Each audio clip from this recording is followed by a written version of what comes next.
Lucas 17:32. El tema de hoy: ¿puede un cristiano volver atrás? Dice Lucas 17:32. Está hablando Jesús y dice: acordaos de la mujer de Lot. La pregunta es referente al título del mensaje: ¿puede un cristiano volver atrás en algún momento de su vida por algo que haya pasado? En algún momento en la vida de un cristiano puede venir desilusión, frustración, tantas cosas que pueden pasar, y ese cristiano que profesó a Jesús en determinado momento puede mirar hacia atrás, quitar su vista de Jesús y terminar abandonando al Señor y a su palabra.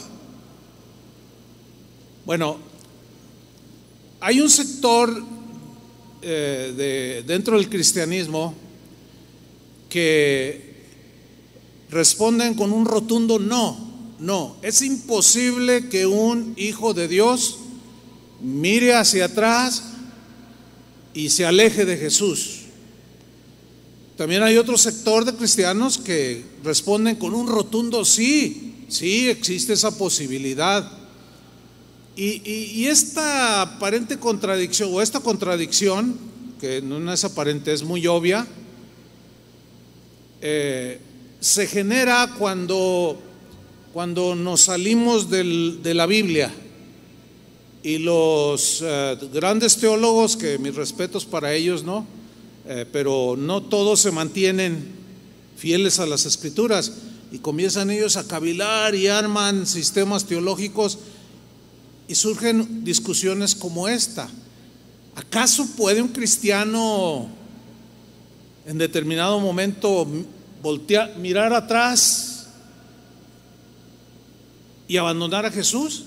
Ahí está la controversia. Pero bueno, nosotros vamos a ver qué es lo que dice la Biblia.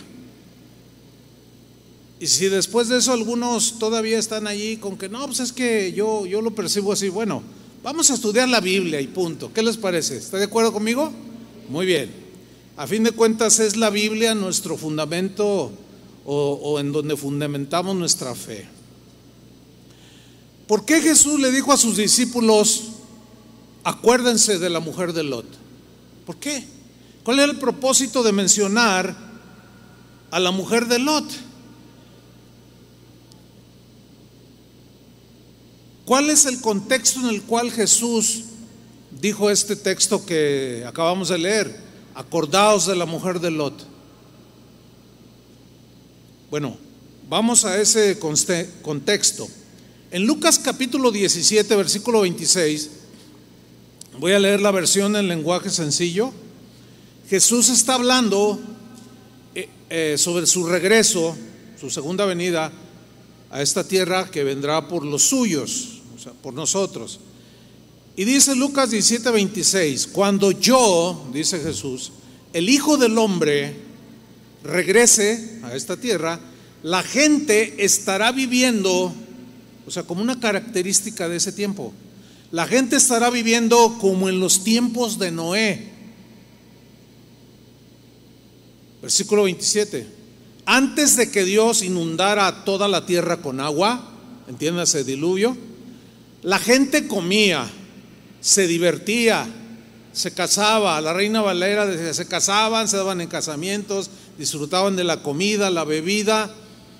Después, dice Jesús, no entró en el arca, vino el diluvio, la inundación, y toda esa gente murió. Jesús está diciendo que antes de su regreso la gente iba a estar viviendo afanada en las cosas de esta vida, en las cosas de este mundo, afanándose desmedidamente por disfrutar de la vida, por disfrutar de las amistades y de las cosas de este mundo, olvidándose completamente de Dios, como en los tiempos de Noé. Así fue. Pregunta: ¿hay algún parecido en nuestros días presentes del siglo XXI, con eso que dijo Jesús, que la gente, que su regreso sería como en los tiempos de Noé, que la gente nada más estaba preocupada por divertirse, trabajaban para ganar dinero, comer, vestirse y divertirse el fin de semana, y todo es diversión. La industria número uno que genera más dinero en este mundo es la industria del entretenimiento. ¿Por qué? Porque todo el mundo está solamente pensando en pasarla bien, ser feliz, estar contentos, disfrutar la vida. Sigue diciendo Jesús en Lucas 17:28. Lo mismo, dice, pasó en los tiempos de Lot, en la ciudad de Sodoma. La gente comía y se divertía, compraba y vendía, sembraba y construía casas. Pero cuando Lot salió de la ciudad, cayó fuego y azufre desde el cielo, y toda esa gente murió.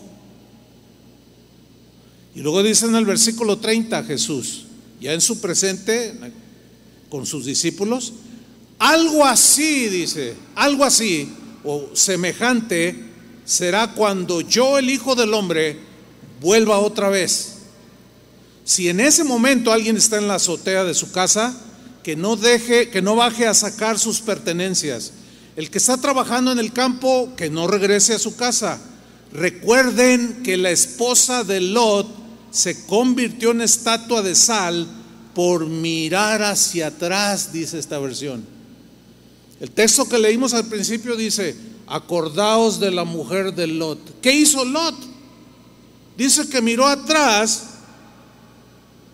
y se convirtió en una estatua de sal, es decir, pereció, murió. Y luego dice en el versículo 33, los que quieran salvar su vida la perderán. Es decir, los que estén muy preocupados por comer, vestir, beber, divertirse, comprar, vacacionar, afanadísimos en las cosas de este mundo, y que digan, no, pues es que la vida es una, hay que vivirla olvidándose completamente de Dios. Esos, dice, perderán su vida. Aquí habla de perdición. Y luego añade, pero los que la pierdan, o sea, los que minimicen esos afanes de este mundo y piensen en lo eterno, y por causa de Jesús y de su palabra sean vituperados y hasta la vida les pueden quitar, esos, dice, se salvarán. Y el mensaje de Jesús llegaba, pegaba duro, y pues a algunos les gustaba y a otros no. Ahora la pregunta aquí es, ¿qué le pasó a la esposa de Lot por mirar atrás? ¿Y por qué cayó el juicio de Dios sobre ella solamente por mirar atrás? ¿Por qué? Bueno, vamos a hacer una breve historia recordándola, porque el capítulo 19 de Génesis nos narra esta historia. Después usted la lee en su casa completa. Yo voy a sintetizar un poco. Bueno, en este capítulo 19 de Génesis nos narra que Dios había decidido destruir a dos ciudades, Sodoma y Gomorra. ¿Por qué razón quería destruirlas?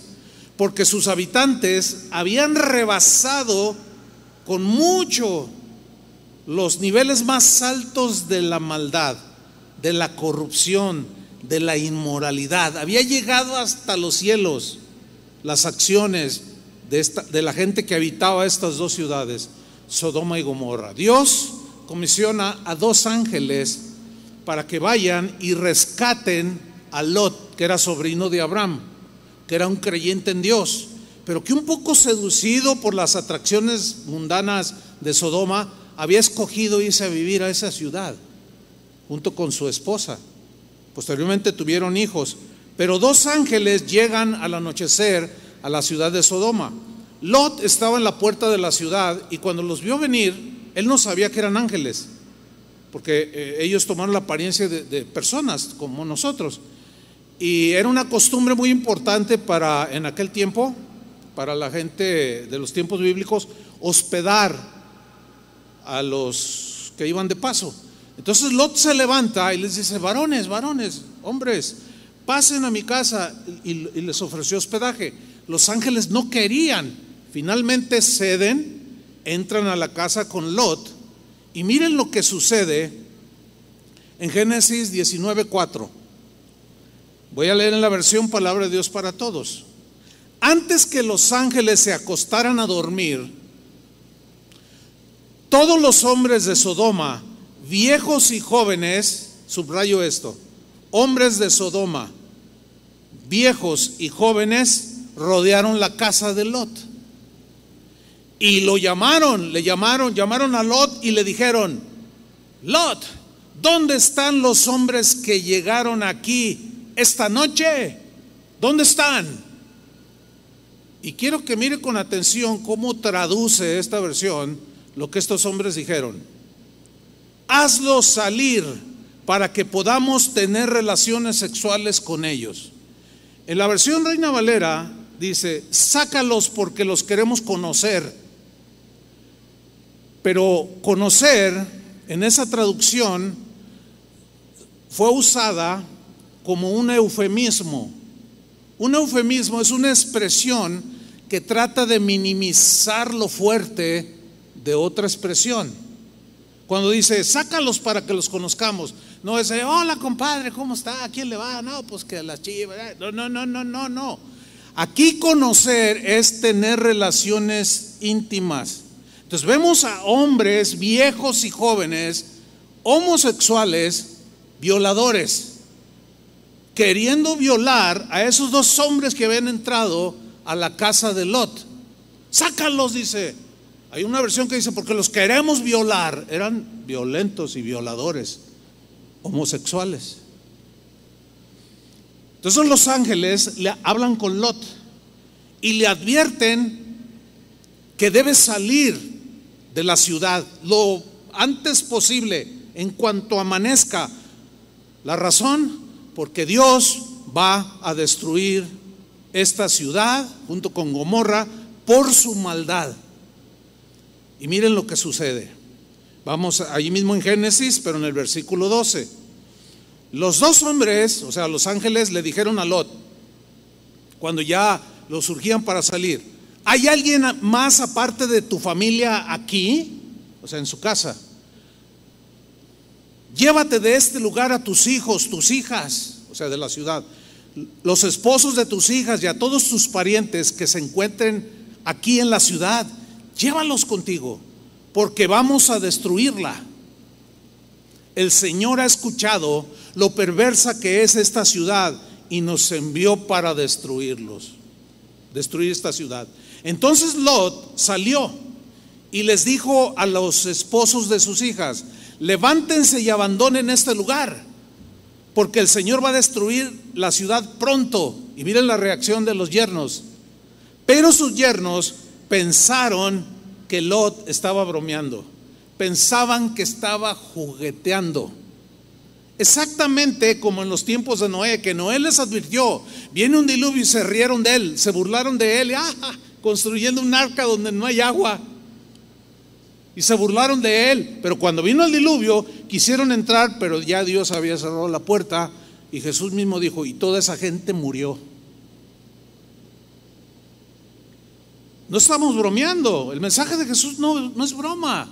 Sin embargo, mucha gente toma esto como una broma, como un jugueteo, como algo, pues suena bonitas las historias bíblicas, me gustan, pero hay algunas medias colgadas, así, y piensan que es broma. Así es la gente de hoy, se burla de Dios. Ven a alguien entregado a Cristo y le dicen fanático. Un montón de cosas que le suceden a los cristianos. Dice el versículo 15: al amanecer, los ángeles apuraron a Lot. Lo apuraron. Vamos Lot, diciéndole: levántate y toma a tu esposa y a tus dos hijas que están aquí. O sea, los yernos se fueron a disfrutar la vida, ¿no? A lo mejor se fueron a la cantina o a la fiesta, qué sé yo. Porque si no lo haces, le dice, serás destruido cuando esta ciudad sea castigada. Si no sales ya, Lot, puedes perecer con toda la gente perversa de esta ciudad. Y luego dice en el versículo 16, pero Lot se demoró en irse. Bueno, yo supongo que porque su esposa, ya ven que uno lleva una maletita y ellos llevan 2 de 50 kilos, ¿no? No sé, no. Total, se demoró, se tardó.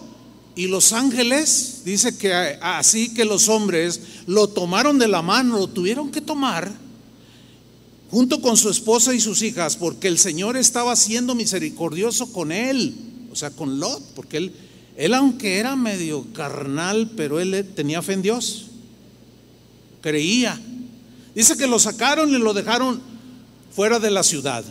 Cuando los habían sacado de la ciudad, uno de los ángeles les dio una advertencia, les dijo: escapa, escapa para salvar tu vida. Y luego le dice algo muy importante: pero no mires atrás, no mires hacia atrás, Lot. Ninguno de tus hijos, de los que van contigo, debe mirar hacia atrás. Y no te detengas en ningún valle, corre hacia las montañas, porque si no lo haces, ahí está la advertencia, serás destruido. Y luego nos vamos hasta el versículo 24. En ese momento Dios hizo caer del cielo una lluvia de azufre encendido sobre Sodoma y Gomorra. Así fue como Dios acabó con las ciudades del valle y sus habitantes, y también destruyó toda la vegetación. Pero la esposa de Lot miró hacia atrás y quedó convertida en estatua de sal. Cuando Jesús está con sus discípulos, que es el primer texto que leímos al principio, Él les está narrando, como ya vimos, de su segunda venida. Será como en los tiempos de Noé, como en los tiempos de Lot. Ahora, eso será algo terrible, pero ninguno debe de mirar atrás. Acuérdense de la mujer de Lot. No se les olvide lo que le sucedió a la mujer de Lot por mirar atrás. Tengan en mente esa frase: mirar hacia atrás. En cierta ocasión se le acercó alguien a Jesús en Lucas 9:57. Leo en la versión lenguaje actual. Dice que cuando iban por el camino, alguien le dijo a Jesús: te seguiré a cualquier sitio que vayas, a donde vayas, Señor, te seguiré. Era alguien como muy emocionado de seguir a Jesús. Jesús pues debió ser así, lo miró. Él sabía lo que había en el corazón, Él conoce todo. Jesús le contestó: ok, mira, las zorras tienen sus cuevas y allí van a dormir, se protegen, tienen donde pasar la noche. Y las aves tienen nidos y hacen lo mismo, ahí descansan. Pero yo, el Hijo del Hombre, no tengo ni siquiera un sitio donde descansar. En otras palabras, Jesús le está diciendo: ¿estás dispuesto a andar donde yo ande, camine donde camine, esté con quien esté? Si soy perseguido, si soy vituperado, ¿estás dispuesto a estar conmigo hasta el final? A veces no tengo ni dónde descansar. Y aquel hombre como que se quedó pensando así como que: caray, no pensé que, es tan bonitos los cantos, es que es bien bonitas las explicaciones, las predicaciones son bien bonitas y me gusta cómo hablas. Pero ya cuando Jesús le dice lo que implica seguirlo, así como que se la pensó. Sigo leyendo. Versículo 59. Después Jesús le dijo a otro: sígueme. Lo mira y le dice: sígueme. Pero él le respondió: Señor, primero déjame ir a enterrar a mi padre. O sea, en otras palabras, pero te sigo, pero debo de ir a la casa de mi padre y esperar hasta que se muera. Pueden ser 5 años, 10, 20, 40, 50, 60 años, y después que se muera, lo entierro, entonces ya te sigo. Y Jesús le responde en el versículo 60: lo importante es que tú vayas ahora mismo a anunciar las buenas noticias del reino de Dios. Deja que los muertos entierren a sus muertos. O sea, los muertos espirituales entierren a los muertos físicos, a los que ni Dios ni fu ni fa, tendrán una religión y harán cosas religiosas, pero en realidad a Dios no lo toman en cuenta, están muertos en sus pecados. La Reina Valera dice: tú ven y anuncia el reino de Dios ahora. Entonces ahí ya se la pensó, como que, caray, pues como que no.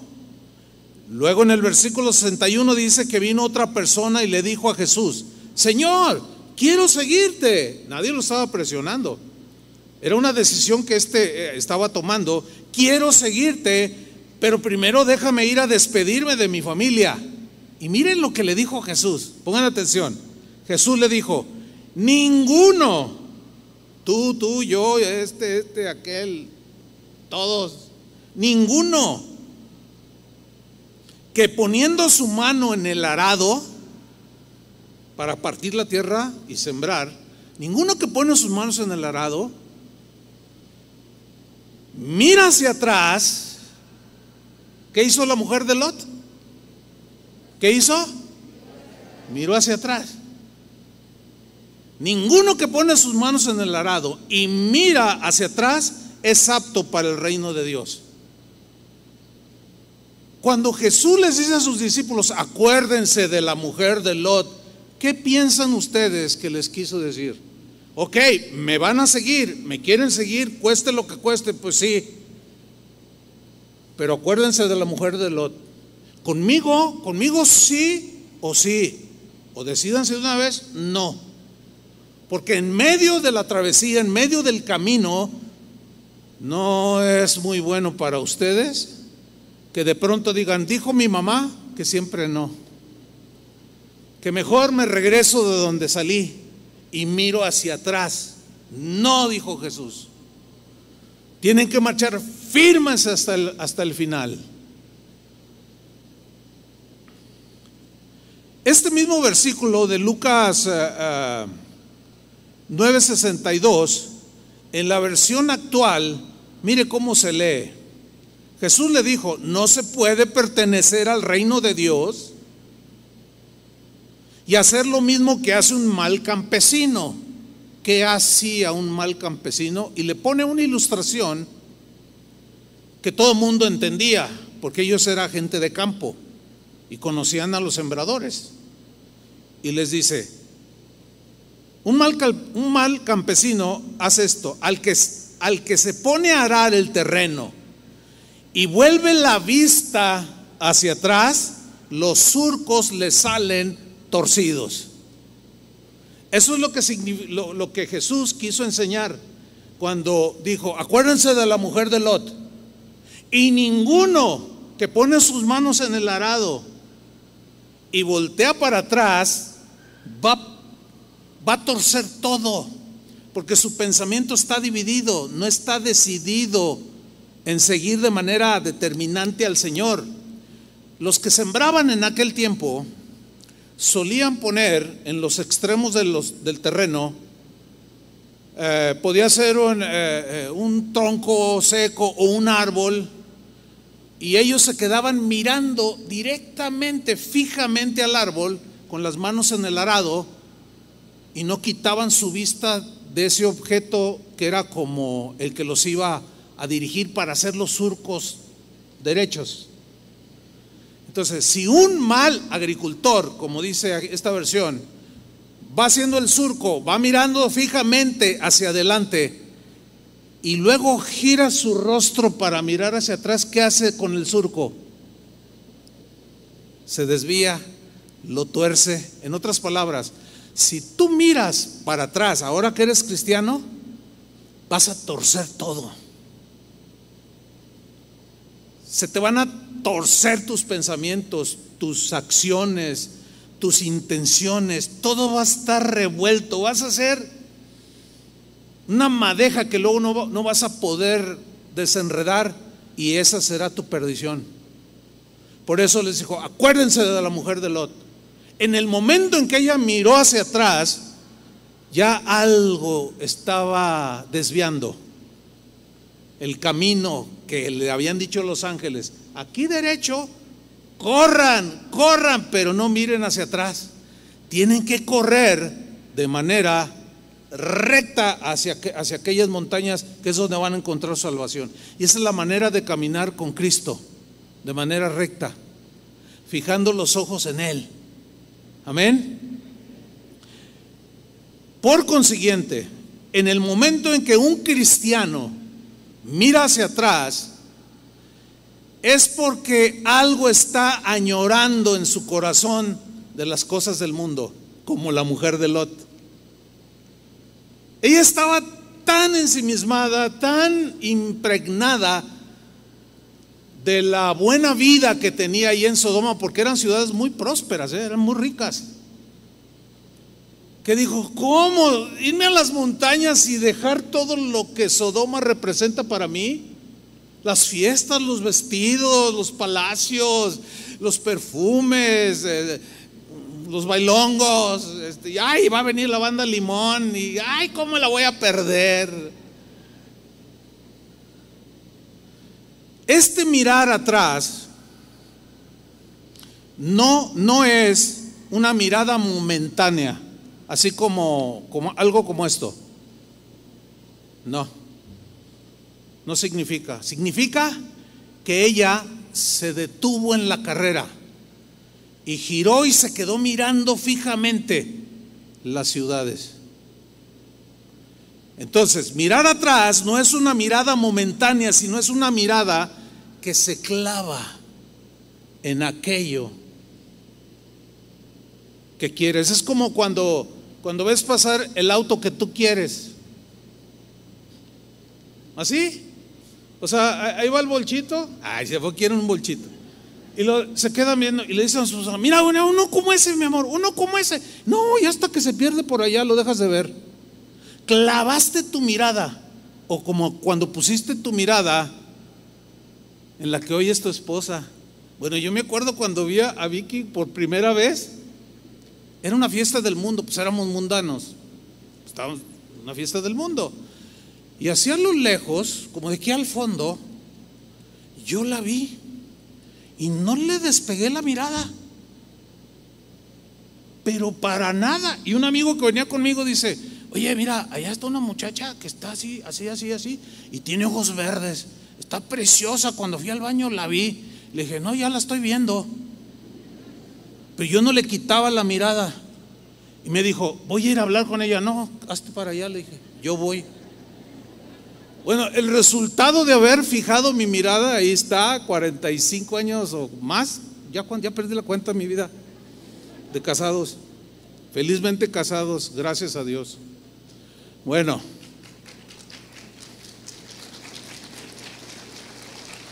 esto lo dije para ilustrar, porque mirar atrás es poner la mirada fija sin despegarla. Y este mirar atrás, cuando Jesús dijo no es apto, aquel que pone sus manos en el arado y mira para atrás, no es apto, no es hábil para que viva en el reino de Dios. Sin duda es una referencia contundente a la mujer de Lot, ¿sí o no? Por eso Jesús les dijo: acuérdense, no se les olvide la mujer de Lot. En una ocasión Jesús estaba con sus discípulos y de pronto comienza a enseñarlos y les enseña lo que conocemos como la parábola del sembrador. No la vamos a leer toda, pero se los voy a sintetizar. Jesús comienza a decirles: miren, el sembrador salió a sembrar. Se entiende que él era el sembrador y la semilla pues es la palabra de Dios, ¿no? El sembrador salió a sembrar y parte de la semilla cayó junto al camino y parte de otra semilla junto a los pedregales y luego los arbustos, y les empezó a explicar allí la parábola del sembrador. Entonces sus discípulos se le acercan y le dicen: oye, Señor, no entendimos la parábola. Dice: ok, se los voy a explicar. Y vamos a leer la explicación. Mateo 13, versículo 18. Vengan y escuchen la parábola del sembrador. Les voy a dar la explicación, dice en otra versión. Dice el 19: cuando alguno oye la palabra del reino es el evangelio, que es como una semilla. Y no la entiende, no la discierne. ¿Por qué? Por distintas razones. Es como ahorita, yo estoy sembrando semillas, que es la palabra de Dios. Cada terreno, cada persona que está aquí, los que nos ven, tiene su corazón en estados distintos. Los terrenos que Jesús mencionó en la parábola son una metáfora o un ejemplo de la condición del corazón de los hombres, de las personas. Entonces él dice, cuando alguno oye la palabra del reino y no la entiende por diferentes razones. Por ejemplo, tú puedes estar aquí, pero tu mente estar volando quién sabe dónde. Así como la mujer de Lot. Ella no se concentró en que tenía que huir. O sea, ella iba corriendo, siguiendo a su esposo, pero su mente, ¿dónde estaba? Allá atrás. Hay gente que va a las congregaciones así como esta, y sí, hasta temprano llegaron, pero luego están así. Porque su mente está volando la fiestona de al rato, o la comilona que van a tener. Entonces se le siembra una semilla, la palabra de Dios, y no le... ¿Qué dijo? ¿Verdad que eso no les pasa a ustedes? No, pues son los de allá. Sigue diciendo Jesús, y no le entiende, viene el malo o Satanás y arrebata lo que fue sembrado en su corazón. Por eso muchos no crecen, no pasa nada, oyen, pero no pasa nada. Y son de los que, no, yo nunca entiendo nada. Sería bueno ver que te preguntas dónde está tu mente, tus afectos, tus deseos y anhelos, que tu mente anda volando hacia Sodoma. Y luego dice Jesús, este es el que fue sembrado junto al camino. Luego en el versículo 20 dice, y el que fue sembrado en pedregales, o donde la semilla cayó entre pedregales, este es el que oye la palabra y al momento la recibe con gozo. O sea, es alguien que uno puede decir, híjole, estaba bien abierto, ya listo para recibir la palabra de Dios. Y dice, amén, gloria a Dios. Qué bonito es esto. No, que esto es lo que yo necesitaba. No, Señor, te seguiré a donde quiera que vayas. Luego dice el versículo 21, pero no tiene raíz en sí. O sea, creció, tuvo vida, pero algo sucedió, porque dice que no tiene raíz en sí, sino que es de corta duración. Pues al venir la aflicción o la persecución por causa de la palabra, luego tropiezan, o sea, o se vuelven para atrás. Ahora, para que un árbol crezca sólido, fuerte, y crezca el tronco grueso y unas ramas que donde las aves del cielo vengan y hagan sus nidos y dé abundante sombra, tiene que ser un árbol bien plantado, pero empieza con una semilla y sale un tallito, germina y sale un tallito bien débil. Pero ese árbol o ese tallo pequeño de 1 pulgada tiene que permanecer ahí. Y a medida que pasa el tiempo, los meses, los años, las raíces van creciendo. Pasan 5 años, el tronco va engruesando y la raíz va penetrando y haciéndose sólida. En 10 años es un árbol así de grueso. En 20 años yo he conocido árboles en la Argentina, en la Patagonia, conocí árboles de más de 1000 años. El guía ahí que nos llevaba decía, ahora vamos a una zona donde hay árboles milenarios. Y yo soy bien preguntón, porque el que no pregunta pues no aprende, ¿no? Oiga, pero ¿cómo milenarios? O sea, ¿qué tipo de árboles? Y ya nos explicó. Ya cuando llegamos eran unos monstruos, como los que están, los secuoyas que están acá en California, de más de 100 metros de altura, unos troncos pero enormes, No sé cuántos conocen el árbol, el ahuehuete allá ¿dónde está? En Oaxaca. Que no sé cuántas personas encadena alrededor. Todavía germina. Bueno, cuando yo le pregunto de esos árboles milenarios, digo, oiga, ¿y cómo es que bueno, pues tienen más de 1000 años? Entonces empezó a decir, pero tienen unas raíces. Pues sí. Pero ¿cómo empezaron? Con una semillita. Entonces, son los que inician, pero luego, dice Jesús, viene la aflicción, la persecución, las situaciones por causa de Cristo, las burlas, etcétera.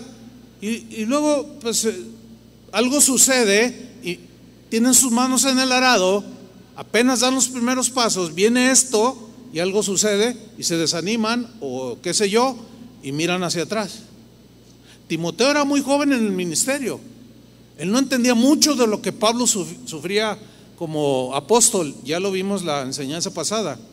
Y precisamente Timoteo estaba temeroso por la aflicción que estaba viviendo, por la persecución, las constantes burlas y asedios que hacían los no cristianos en contra de ellos, y él era el pastor.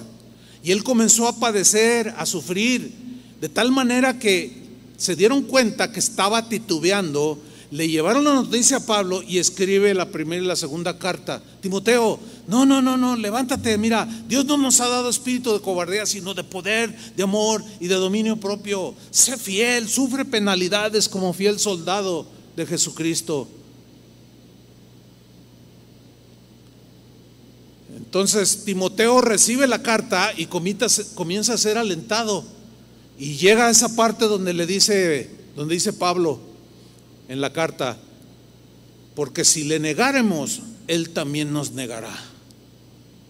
Y ese fue el tema de hace 8 días. ¿Podría un cristiano o puede un cristiano en algún momento negar a Jesús? Bueno, Pablo le está advirtiendo a Timoteo, no te desanimes, la lucha es fuerte, sí, pero si tú lo niegas, Él te va a negar delante de los ángeles. Entonces, ¿puede un cristiano en algún momento negar a Jesús? ¿Cuál es la respuesta? Sí. Yo conozco casos personalmente donde la desilusión, la frustración, la amargura provocaron en algunos cristianos volver atrás. Ya no mirar hacia adelante, huyendo de esta perversa generación, sino mirar hacia atrás. Pecados que habían dejado atrás, los volvieron a retomar. Se volvieron a enredar en esas cosas que Pablo decía que era la vida antigua.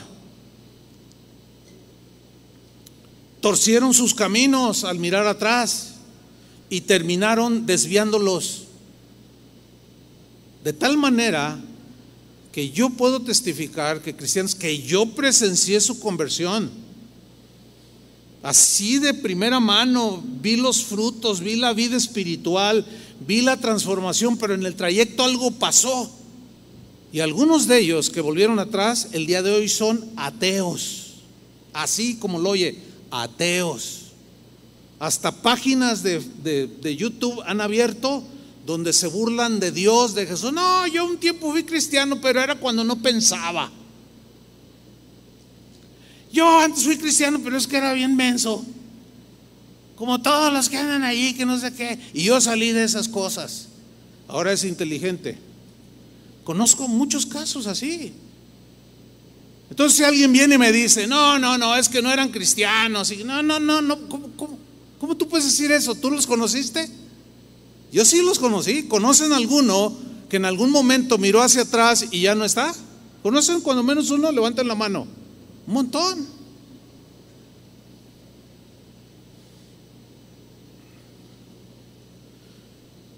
Cuando Jesús anduvo en esta tierra, sembrando la semilla, muchos se adhirieron a sus enseñanzas y muchos decidieron seguirlo, pero cada vez más arreciaba la situación.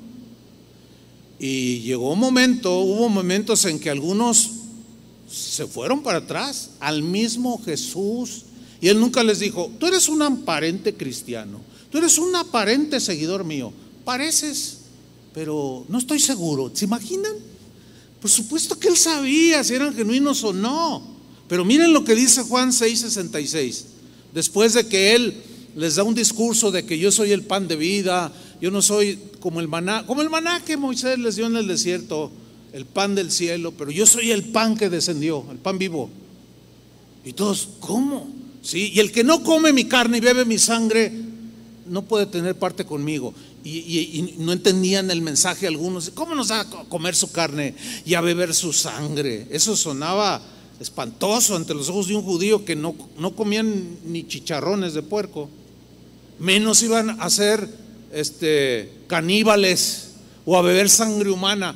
Es obvio que Jesús está hablando metafóricamente de su sacrificio, pero allí ya se ponía duro, porque una y otra vez les decía: y me van a perseguir, me van a escarnecer, se van a burlar de mí, me van a matar, y algunos de ustedes se van a escandalizar y se van a desparramar.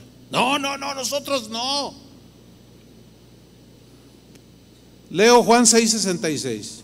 Como resultado de ese mensaje que narré brevemente, como resultado de esto, o sea, del mensaje, muchos de sus discípulos, ¿cuántos?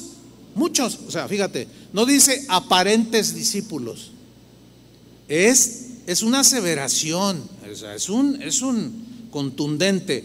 Muchos de sus discípulos, ¿qué hicieron? Se apartaron y ya no andaban con él. ¿Qué hicieron? Miraron hacia atrás, se volvieron hacia atrás. En el versículo 67, entonces Jesús dijo a los 12: ¿acaso queréis vosotros iros también? Yo no los quiero a fuerzas, ¿ustedes también se quieren ir? Son libres. Él les preguntó, no los amenazó. Digo: ¿ustedes también están en libertad? Así como todos esos ahora están apostatando, ahora me están abandonando, y ustedes mismos los conocieron, pues eran como ustedes, pero ya se fueron, se volvieron atrás. Simón Pedro le responde: Señor, ¿a quién iremos? Bueno, allí esto es muy importante, que nosotros reaccionemos como Pedro aquí en este pasaje. ¿A quién iremos? Tú tienes palabras de vida eterna. La Reina Valera dice: solo tú tienes palabras de vida eterna. Cuando yo escucho al teólogo fulano, al erudito sultano, diciendo cosas que yo no veo en la Biblia, yo siempre me quedo con lo que dice la Biblia. Ese es un principio fundamental para todo aquel interesado en estudiar de manera más profunda las Escrituras. Yo me acuerdo en mis primeros años estudiando la teología en un seminario, escuchar cosas raras. Oye, eso no dice la Biblia. No, pero es que mira, y empiezan y enredan todo. Eso provocó en mi generación que muchos dijeran: todos están bien confundidos, todos no saben ni lo que dicen, todos se atacan los unos a los otros, los cristianos no sirve para nada el cristianismo, y fueron tropiezo. Bueno, el día de hoy, créamelo, hay más confusión que los tiempos cuando yo me convertí. Las redes sociales han abundado muchísimo más en esta confusión terrible. Pero volvamos a la parábola del sembrador. Mateo 13:22. El que fue sembrado entre espinos, este es el que oye la palabra, pero el afán de este siglo o de este mundo y el engaño de las riquezas que están en este mundo, que este mundo ofrece, ¿qué sucede? Ahogan la palabra y se hace infructuosa, o sea, no puede crecer, porque es tanto lo que está arriba que ahoga la espiga y termina muriéndose. Creció, nació, experimentó esa vida que pudo haber sido para alimentar a otros y dar fruto, pero dice el afán de este siglo. Aquí afán se refiere a los deseos que la gente, como en los tiempos de Noé y de Lot, nada más estaban esperando tener y vivir y experimentar. Pero dice Jesús, el afán de este mundo y el engaño de la riqueza ahogan la palabra y se hace infructuosa. ¿Puede un cristiano volver atrás? Hubo un cristiano en los tiempos de Pablo, contemporáneo de Lucas, el que escribió el Evangelio, contemporáneo de Marcos, el que escribió el Evangelio, que juntos sirvieron con el apóstol Pablo. Es decir, eran siervos de Dios, los cuatro, y otros más, que servían al Señor. En la carta que Pablo escribió a Filemón, en el versículo 24, solo es un capítulo, dice lo siguiente: Marcos, el que escribió el Evangelio, Aristarco, Demas y Lucas, el que escribió el Evangelio, ¿qué dice Pablo que eran? Mis colaboradores. Ahora, pregunta: ¿tú crees que el apóstol Pablo iba a recibir como colaborador a alguien que no manifestara la vida espiritual de Cristo? ¿Tú crees que lo iba a recibir? Si hubo un tiempo en que a Marcos no lo quiso llevar con él, porque el estándar de Pablo era bastante elevado. Entonces, en algún momento Pablo decidió que Demas fuera su colaborador. ¿Por cuántos años? Bueno, debe de haber una pues tiene que haber un tiempo cronológico. Ahí luego lo investigo y se los digo. Pero no es importante. Lo importante es esto: Pablo lo había aceptado como colaborador.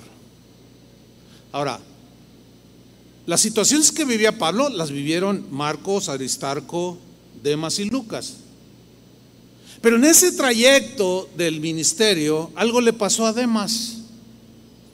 ¿Qué le pasó? Porque en la segunda carta, en el capítulo 4, en la segunda carta a Timoteo, capítulo 4, versículo 10, Pablo escribe lo siguiente: porque Demas, que es el mismo, Demas me ha desamparado, se ha ido, me abandonó. Estaba Pablo en la cárcel en ese momento. Me ha desamparado.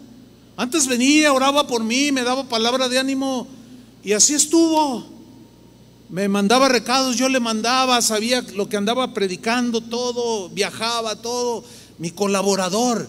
Pero de pronto dice Pablo a Timoteo: Timoteo, Demas se fue, me abandonó. Pero luego dice la razón: amando este mundo. ¿Qué hizo Demas? Miró hacia atrás. Juan el apóstol escribió: si alguno ama al mundo, el amor del Padre no está en él. Y todo lo que ofrece este mundo, la vanagloria de la vida, los deseos de los ojos, no provienen del Padre. Por eso todo el que ama el mundo no es de Dios. Pero Demas había salido del mundo, caminó con Cristo años y en el trayecto algo le pasó. Bueno, los que aseguran que un cristiano nunca puede volver atrás tienen una salida muy facilona. Dicen: no, es que no era nacido de nuevo. Cálmate, ni que fueras Dios. O sea, ¿cómo te puedes decir que no era?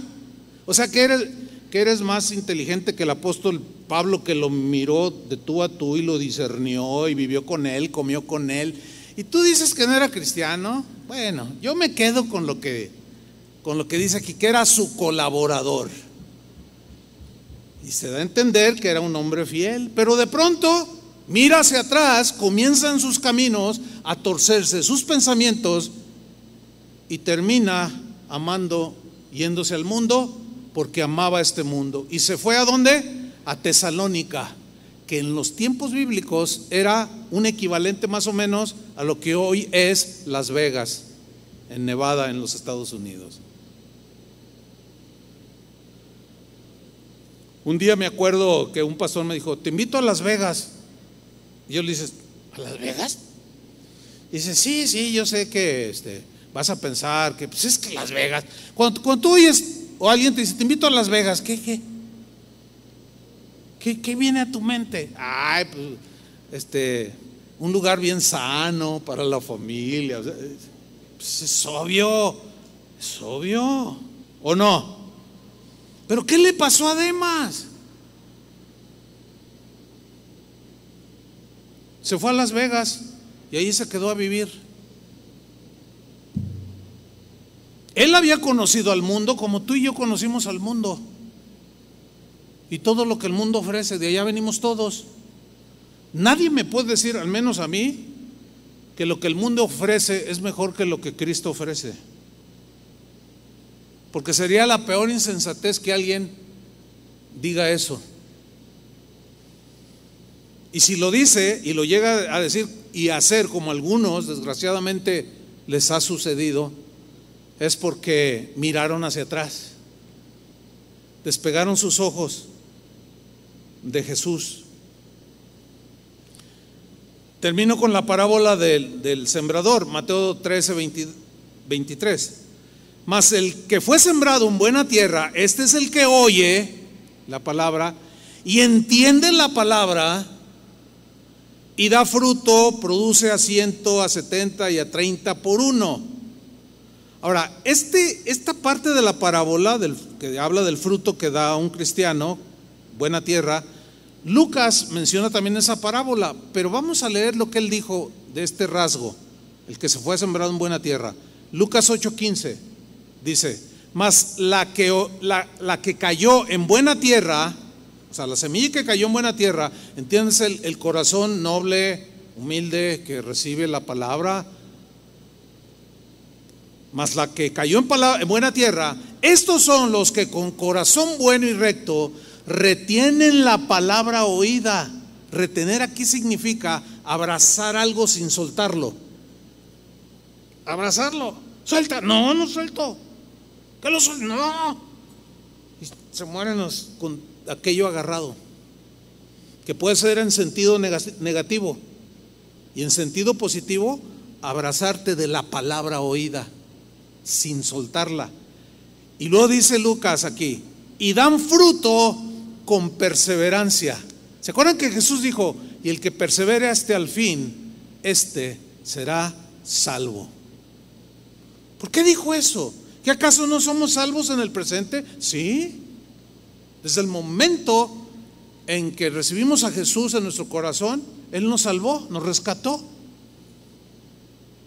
Pero todavía estamos en camino, donde pueden suceder muchas cosas. Y ahí es donde Jesús les dice, acuérdense de la mujer de Lot. Y todos conocían la historia de la mujer de Lot.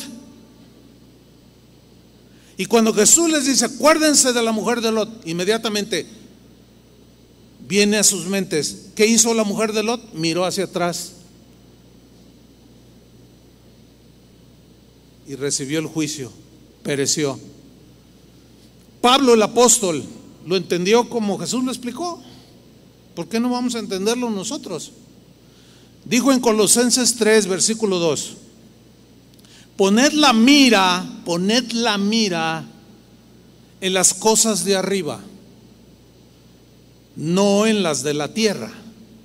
El verbo poner habla de mirar de manera fija, constante, sin desviar la mirada en algo.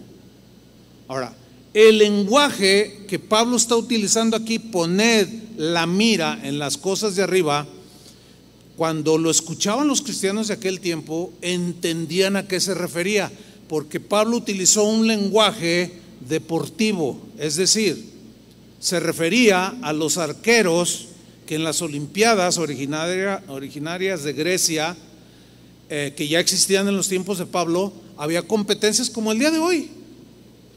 Y en la mente de Pablo, por su vocabulario, está utilizando la figura de un arquero. Y todavía en la actualidad, cuando vemos las competencias, por ejemplo, los que tiran arco, el arquero está así con su arco y está mirando hacia adelante. ¿Se han fijado en eso? Y está así. y fijamente, y no despega la mirada, no, es más, casi ni parpadea, y respira, y está mirando el blanco que está a 40, 50 metros, qué sé yo, y no despega la vista. Y los jueces ordenan silencio absoluto para no distraer al tirador, al arquero. Y está con su arco. Y cuando ya siente la seguridad que está su mirada fija en el blanco, tensa, levanta así el arco y tensa la flecha. Y todavía se queda y tiembla un poco y se queda sin despegar la mirada del blanco. Cuando ya siente que es el momento, suelta la flecha y directo en el blanco. Pablo decía que corriéramos hacia la meta. Es lenguaje deportivo también.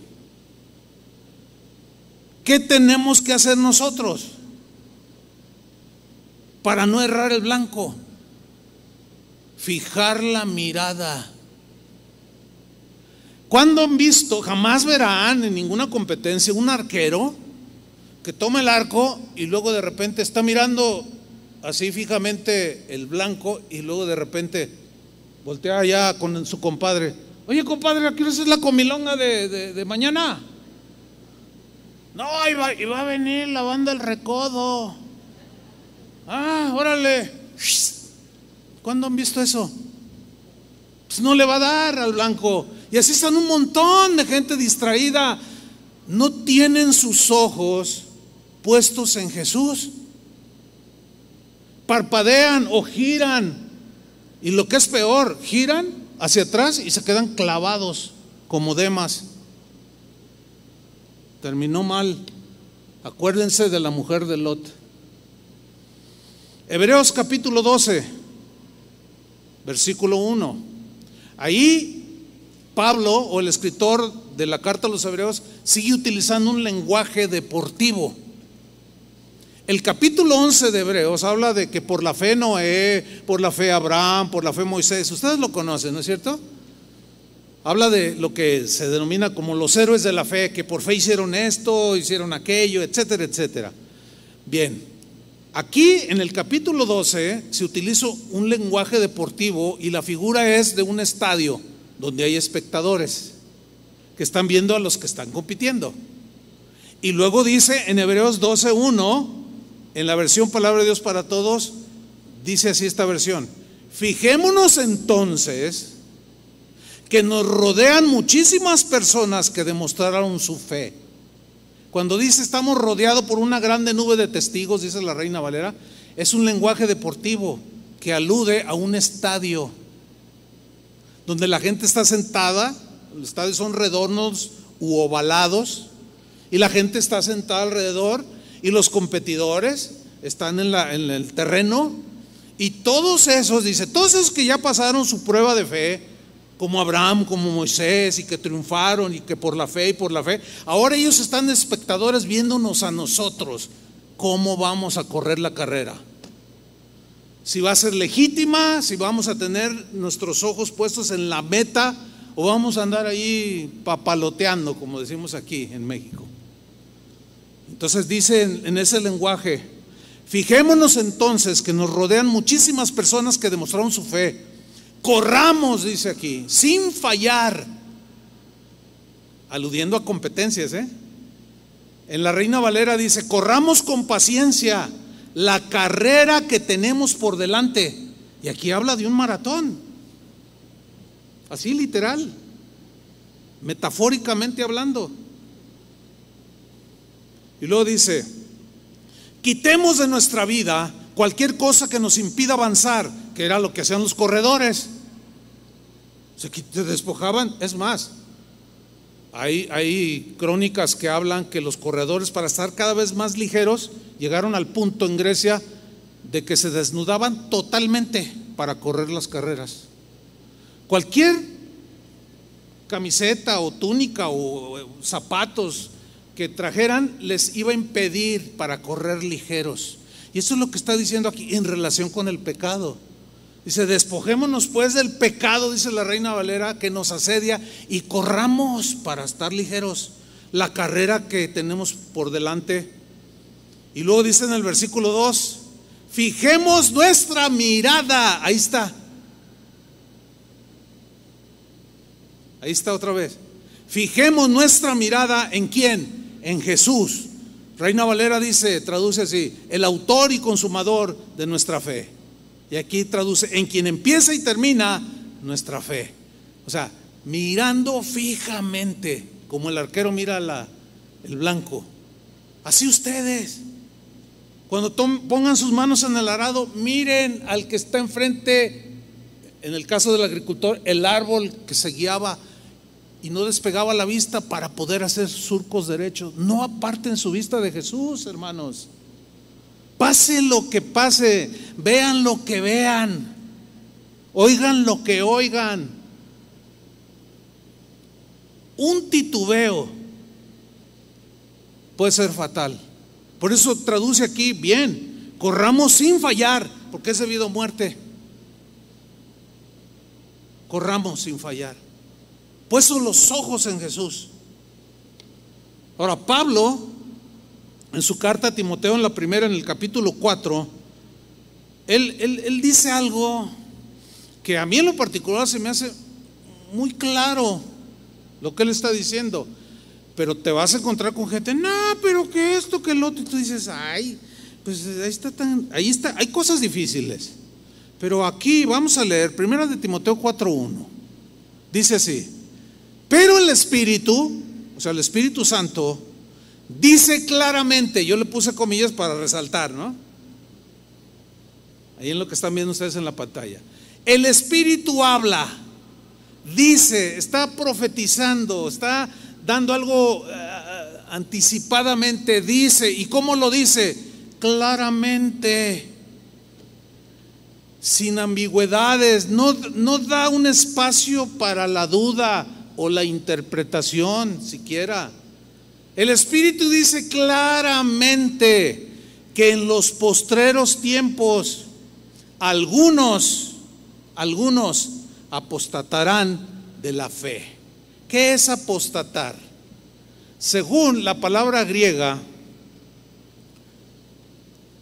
tiene la idea de abandonar algo o a alguien. La Real Academia Española define la apostasía como el abandono deliberado de algo, de alguien, de un partido político, de un equipo de fútbol. O sea, alguien que perteneció a un partido político, que esto lo vemos muy seguido aquí en México, X partido, y fue miembro y estaba inscrito y todo, y hasta se lanzó de diputado, pero algo sucedió en el camino y ahora es de otro partido. Se dice que apostató de ese otro partido que lo impulsó. Entonces es una apóstata de ese partido, lo abandonó de manera deliberada, ya no quiso tener más tratos con el otro, con ese partido en el que nació, que conoció y que se afilió y era miembro. Ese es un apóstata político.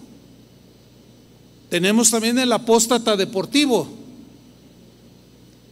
que le va a la América o a las Chivas o al Real Madrid por 20 años, 25, pero pasan 70 años o más y ya no vuelve a ser campeón.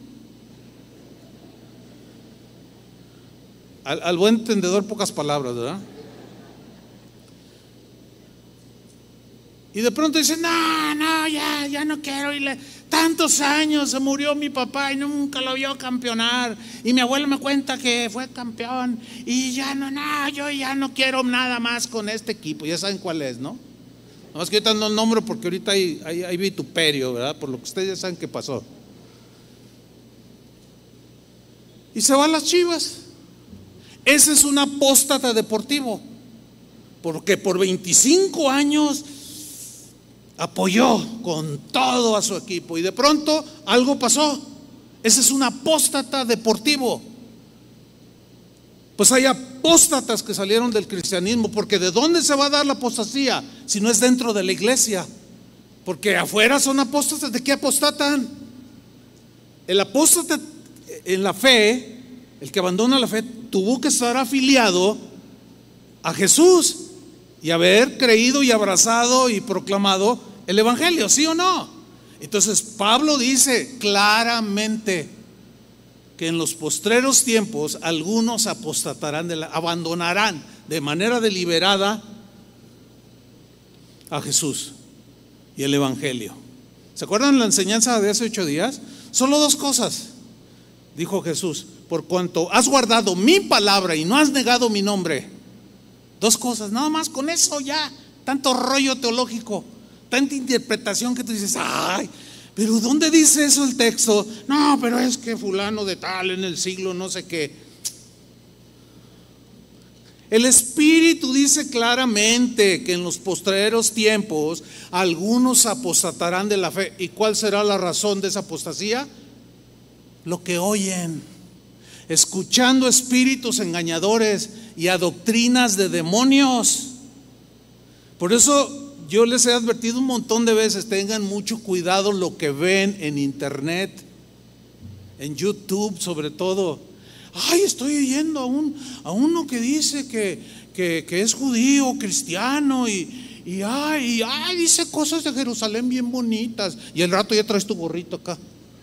Y tú, oye, espérame, ya te fuiste a la ley. No, es que Jerusalén, mi ciudad. Tú eres del rancho aquí de Tepa. Y luego ya te sientes judío. O sea, ¿todo por qué? Por oír un montón de cosas. Hay una de herejías impresionantes en internet. Mire, yo tengo que estar viendo, porque tengo que estar al tanto. No que me la pase allí, tampoco es así. Pero cuando yo oigo a alguien o me preguntan, oiga, ¿ha oído fulano? Mire lo que dijo. Ay, ¿a poco? Ahí está el video. Ay, tú dices, Dios santo, ¿qué está pasando aquí? Apóstatas de la fe. Oye, pero la Biblia dice, no, es que la Biblia, que no sé qué. Y luego gente que no tiene la preparación o son muy inocentes, escuchan esas doctrinas mentirosas, doctrinas de demonios, y terminan apostatando de la fe. Dejan el evangelio, dejan a Jesús y se vuelven atrás, y al rato andan peor. Dice Hebreos 10:38, pero el justo es el que ha sido lavado por con la sangre de Cristo, que camina por fe, obediente a la palabra. Pero el justo vivirá por la fe. Pero miren lo que dice a continuación: y si se vuelve atrás, o sea, nosotros los cristianos caminamos por fe, como Abraham, como Moisés, que por fe hicieron esto, por fe, etcétera. El justo por la fe. Fe es la confianza en Dios. Fe es la confianza en la palabra de Dios, que lo que Él dice es verdad. Entonces vivimos por eso, por la fe. Pero luego añade aquí: y si se vuelve atrás, si mira atrás, acuérdense de la mujer de Lot, dice, no será de mi agrado. Cuando dice y si se vuelve atrás, está abriendo claramente la posibilidad de que alguien que ha caminado con Cristo en fe, con fe y con testimonio, en algún momento, como Demas y otros, se vuelvan atrás, quiten su mirada de Jesús, y dice Dios, no me agradará, no me agradará. Y luego el que escribió la carta a los Hebreos dice en el versículo 39, pero nosotros, o sea, lo dice como una afirmación de una convicción sólida que lo hizo mantener. En el caso del escritor de Pablo, es que no se conoce con exactitud quién escribió la carta a los Hebreos, pero está diciendo con una convicción de que su mirada está en Jesús. Fue el que escribió el capítulo 12, puestos los ojos en Jesús. Dice, pero nosotros no somos de los que se vuelven atrás. ¿Qué significa? Porque hay algunos que ellos mismos vieron que se volvieron atrás. Entonces, ¿puede un cristiano mirar hacia atrás y volver atrás? Bueno, Si están siguiendo la enseñanza, contundente, que sí. Aunque fulano y sultano digan que no, bueno.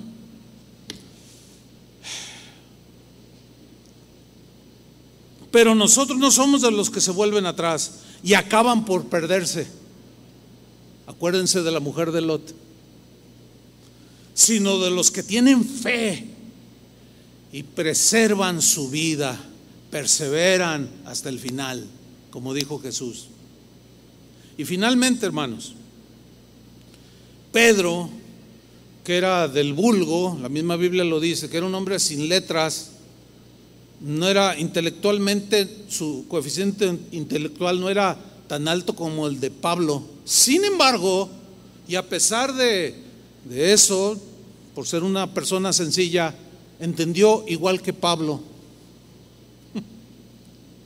al respecto. Y miren lo que escribió, segunda de Pedro 2:20, hablando de los que se fueron para atrás, de los que retrocedieron, de los que quitaron su mirada de Jesús y miraron hacia atrás y terminaron torcidos, alejados. Dice Pedro, ciertamente, si habiéndose ellos son los que volvieron atrás, habiéndose ellos escapado, huido de las contaminaciones del mundo, entiéndase toda la corrupción, la inmoralidad que hay en el mundo, que vivían ellos. Ellos un día escaparon de esas contaminaciones, de esa podredumbre, de esa corrupción moral. Escaparon por el conocimiento del Señor y Salvador Jesucristo. Yo escuché a un predicador que dijo, no, pero se refiere a un conocimiento intelectual. Yo dije, no cabe duda que con tal de preservar su sistema teológico, tuercen la Biblia, pero creen que somos tontos, creen que somos ignorantes, creen que no leemos la Biblia, que hay muchos que sí no la leen, y se tragan todo lo que les dicen. Pero yo cuando oí eso dije, yo me acuerdo haber hecho un estudio profundo de esta palabra conocimiento, que es el mismo que aparece cuando los homosexuales violadores dijeron en la Reina Valera, que traduce, saca esos dos varones para que los conozcamos, porque conocer habla de una intimidad que incluye la sexual, como cuando dice, refiriéndose a José, el esposo de María, y después de haber tenido a su hijo Jesús, conoció a María.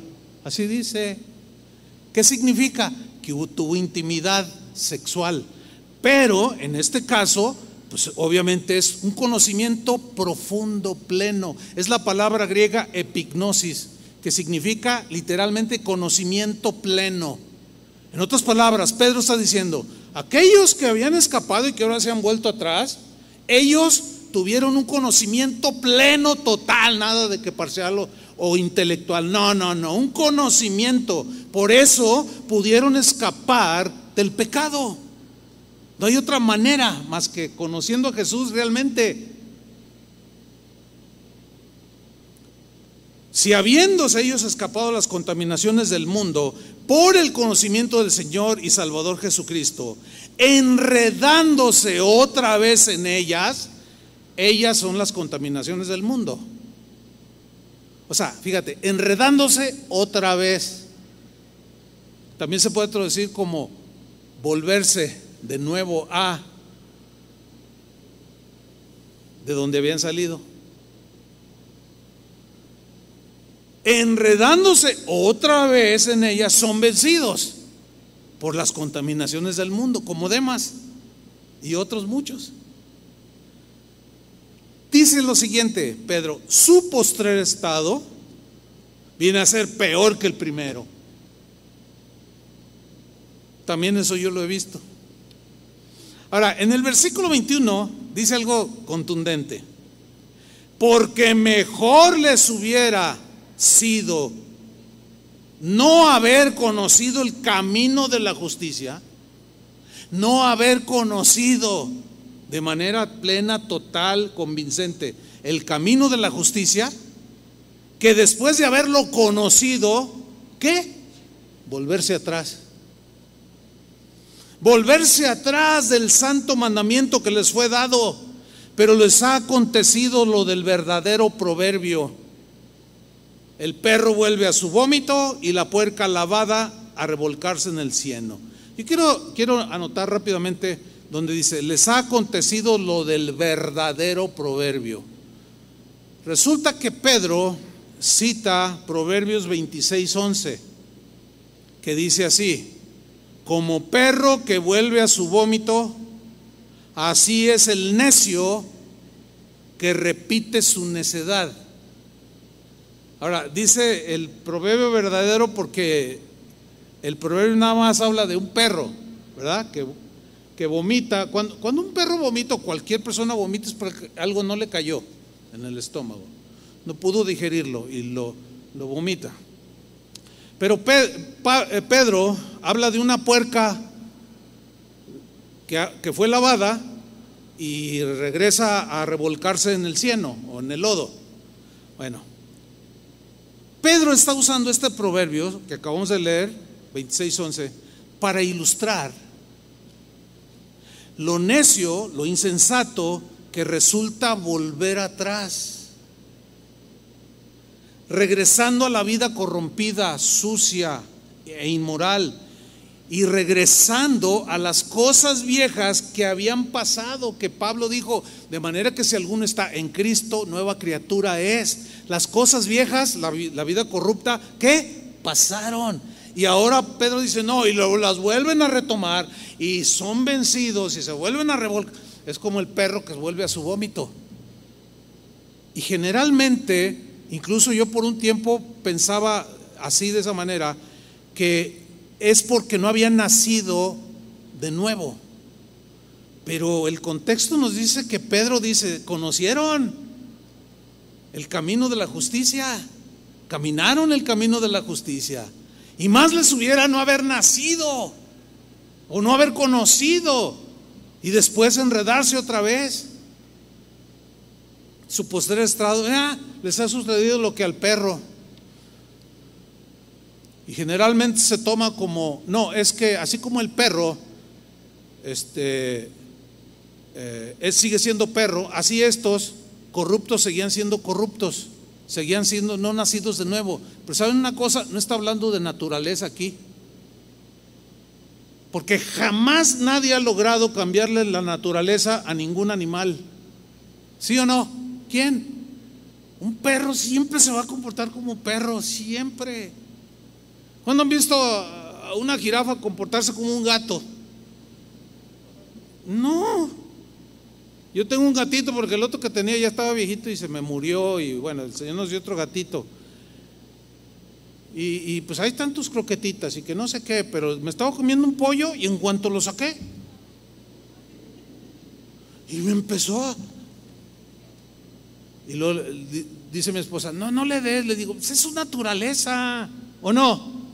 Entonces Pedro aquí no está hablando de naturaleza, sino de conducta, de que es necio, como dice el Proverbios 26:11, como el perro que vuelve a su vómito, así es el necio que repite su necedad. ¿Cuál es necedad? Como vivía antes. Con eso termino. Mire, muchos que creen que un cristiano nunca se puede volver para atrás, citan los textos de cuando Jesús ahí en Juan dice que nadie los arrebatará de mi mano. Yo les doy vida eterna, mis ovejas me oyen, nadie las arrebatará de mi mano. Sí, yo creo eso. Eso es una promesa del Señor que me da una seguridad de mi salvación impresionante, si permanezco en Él. Está condicionado esa seguridad a permanecer. Pero hay quien lo entiende que no es por obras, dicen. Y confunden. Y eso afecta tanto la conducta que llegan a decir que pase lo que les pase, hagan lo que hagan, siempre serán ovejas del Señor, dicen. y están seguros. Hagas lo que hagas, lo que haga. No hace mucho, un conocido predicador le preguntaron que qué pasaba con un cristiano que se suicidaba, o sea, que premeditaba y tomaba así con calma y terminaba dándose un tiro o colgándose. Y este predicador contestó: no, pues se va con el Señor, porque no hay pecado que el Señor no pueda perdonar. Y es cierto, pero hay una controversia ahí. Nunca se ve en la Biblia que un cristiano se suicide. ¿Por qué? Porque tenían fe. ¿Cuándo ven a Job queriéndose colgar, cortarse el cuello? Al mismo Pablo. No hay. Entonces se genera una controversia allí.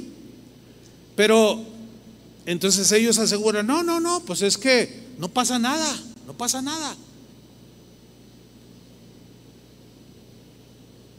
Otro predicador decía en un mensaje, yo vi ese mensaje, decía, porque me dijeron: oye, mira, ¿qué piensas de lo que está diciendo?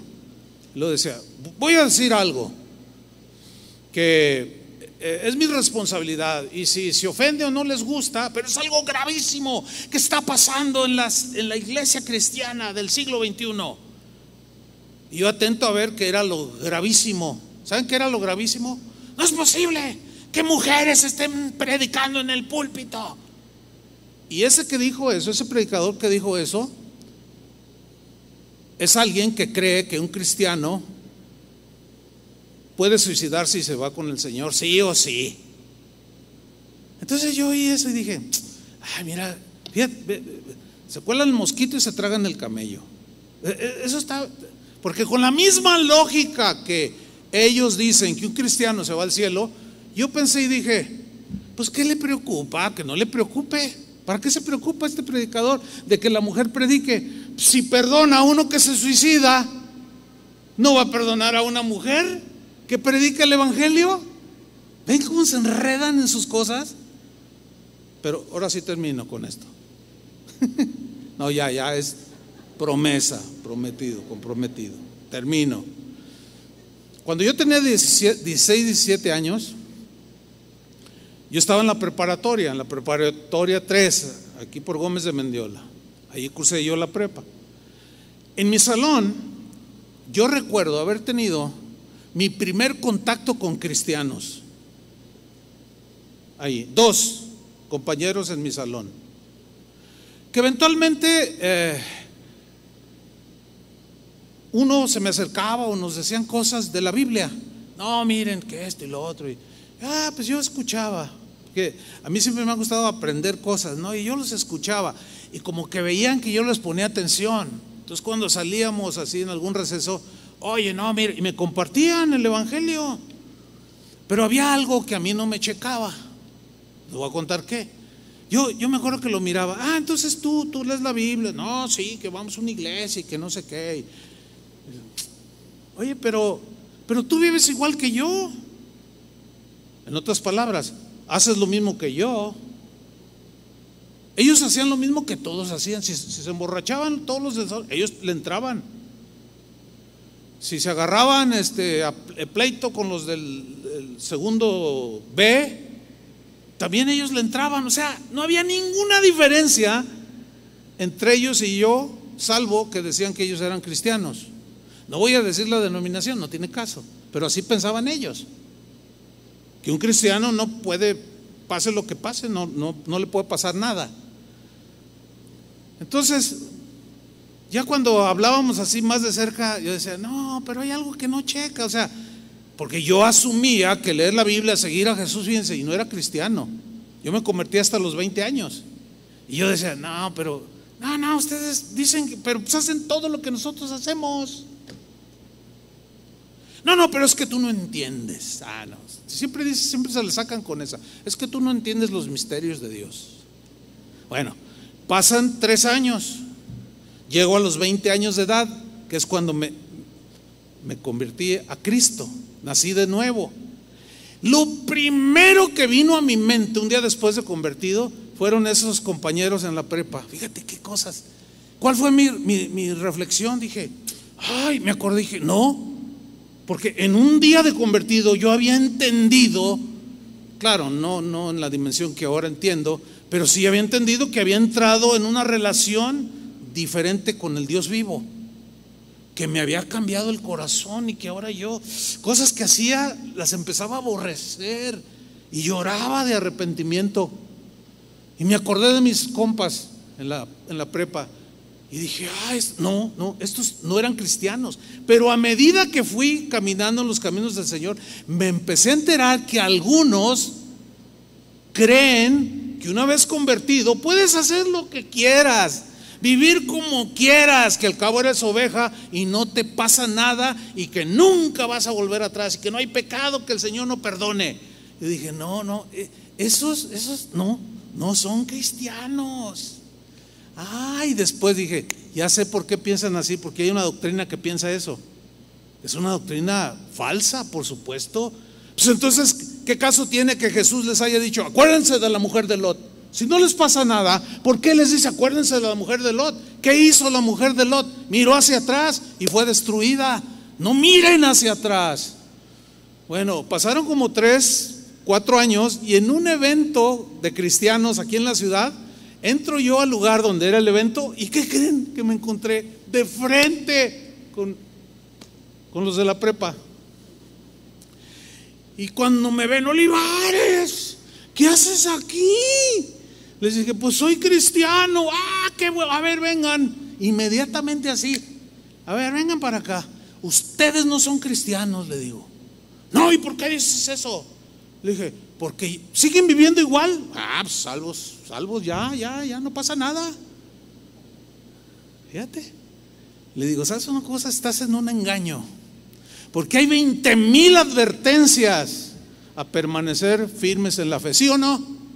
Sin embargo, sigue habiendo gente que sigue creyendo que no le pasa nada. Bueno, el mensaje ahí está. Nada más acuérdense de la mujer de Lot. Punto. Pónganse de pie.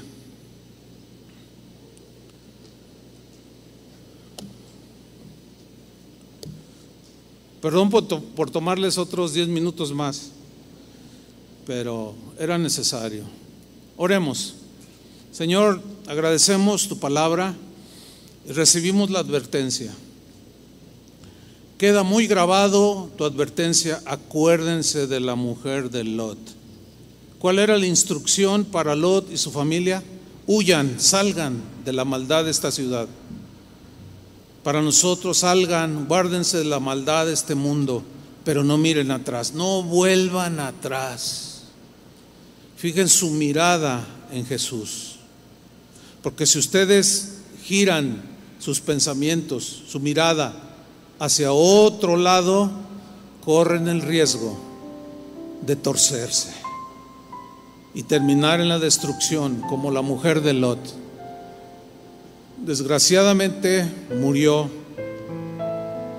y perdió la misericordia, la rechazó la misericordia de Dios que le fue ofrecida y amó más este mundo que la hizo volverse hacia atrás, como Demas y tantos otros más. Y en nuestros tiempos, tanta gente que conocemos. Señor, oramos por ellos, para que en tu misericordia, Señor, en una luz que les sea llegada al corazón, así como el hijo pródigo, vuelvan, vengan en sí y vuelvan, Señor, porque todavía hay misericordia, entre tanto tú regresas a este mundo.